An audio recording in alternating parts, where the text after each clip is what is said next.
We had a ridiculous catch, throw and double play that wasn't officially a double play on Sunday and, yes, it involved Ramon Laureano, the rocket-armed center fielder for the Oakland Athletics.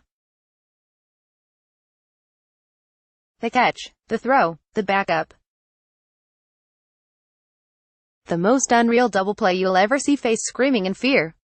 Laureano did not receive credit for an assist on the play, as his throw was officially ruled a misplay, with the second out going 2-4 rather than 8-4. Anyway, it was still a crazy play and a reminder of Laureano's insane arm strength. He has 5 assists this season, and going back to his debut last year, he has 14 assists in just 70 games and 584 innings, or just under half a season of full-time play. To put that total in perspective, the last player with 20 outfield assists in a season was Alex Gordon in 2011. Since 2000, only 4 outfielders have 20-plus assists: Richard Hidalgo, 2003, and Alfonso Soriano, 2006, with 22, Robert Fick with 21 in 2002, and Gordon. Those 4 were corner outfielders. The last center fielder with 20 assists was Andrew Jones in 1998. That seems to be the upper limit for outfield assists in modern baseball, in part, with more strikeouts and more home runs, there is simply less action that can lead to assists. That makes Laureano's assist total even more impressive. The last outfielder with 25 assists was Dave Parker with 26 in 1977 for the Pirates. And, yes, Parker's arm was legendary. Is Laureano on that level? He certainly has made several highlight reel throws early in his career, and the pure arm strength is obvious. In fact, his throw home on Rowdy Tellez's sacrifice fly in the 6th inning Sunday was clocked at 100.8 miles per hour, the fastest outfield throw this season.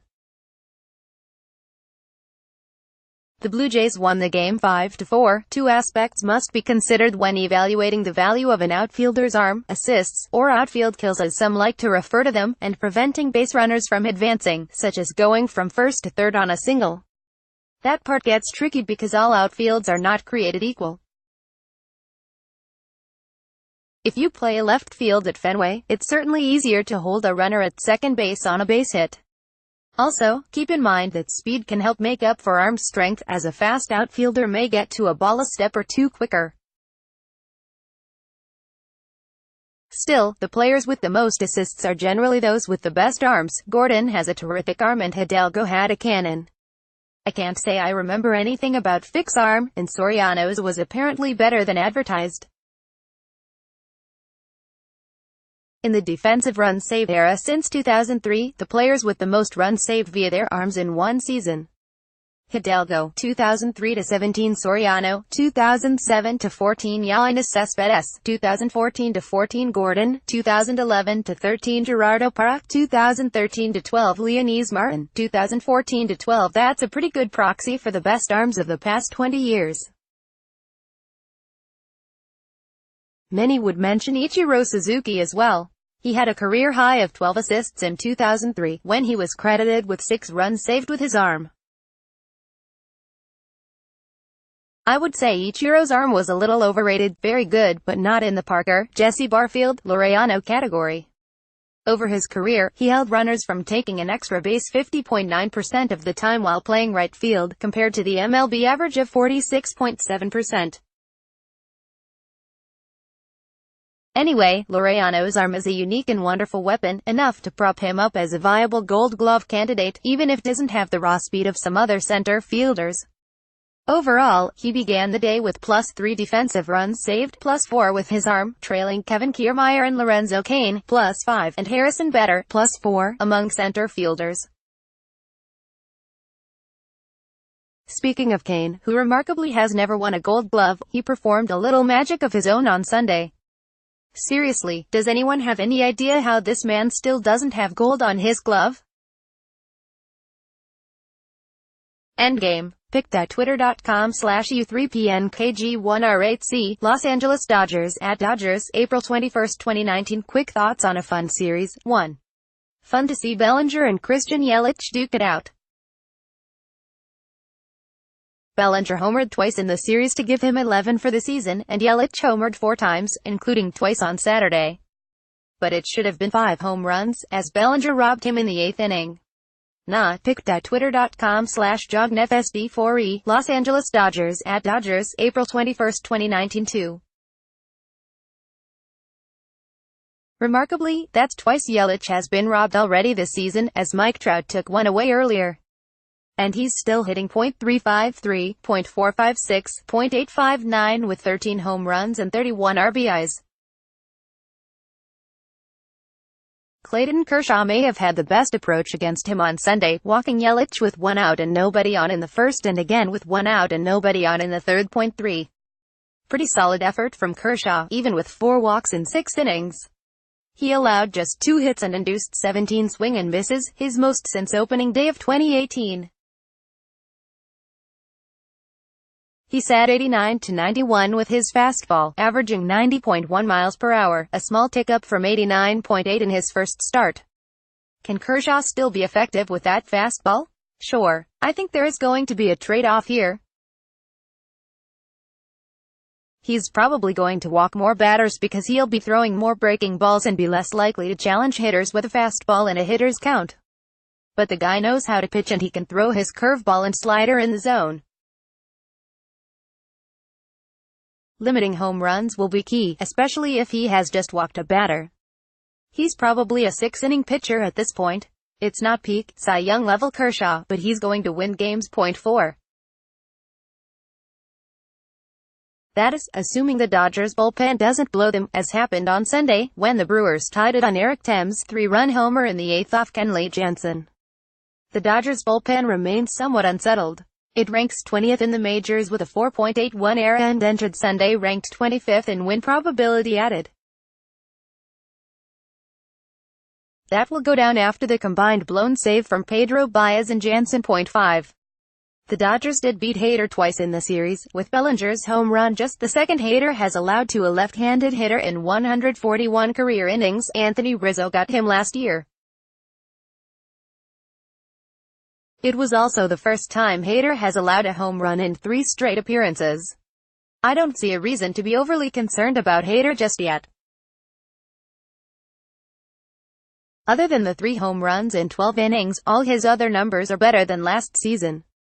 He made a couple of mistakes and the Dodgers made him pay. Red Sox sweep Rays. The most important result of the weekend was undoubtedly the Red Sox winning all 3 games in Tampa, including Sunday's 4-3 win in 11 innings. The Red Sox began the series 8 games back, so a sweep in the other direction would have meant an 11-game deficit.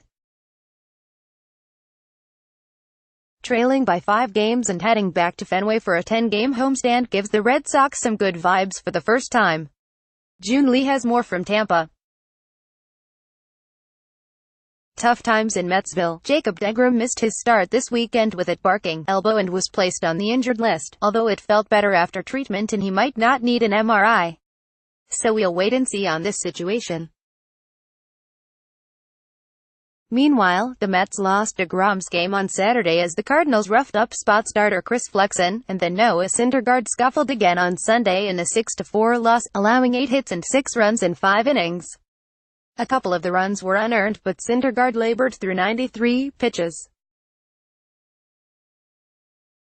He's 1-2 with a 5.90 ERA in 5 starts, and while his peripheral numbers remained strong other than a .355 BABIP, he has struggled with runners on base, which might just be related to the BABIP, bases empty, .209, .274, .343 runners on, .356, .375, .556 RISP, .370, .379, .519 batters are hitting .339, .377, .518 against his fastball. He has to do better.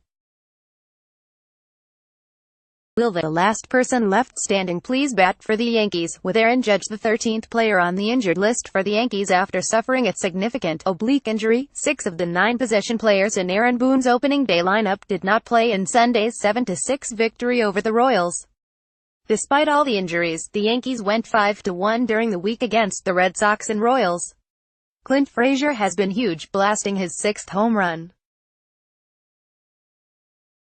Up goes Frazier. Up goes Frazier. Up goes Frazier.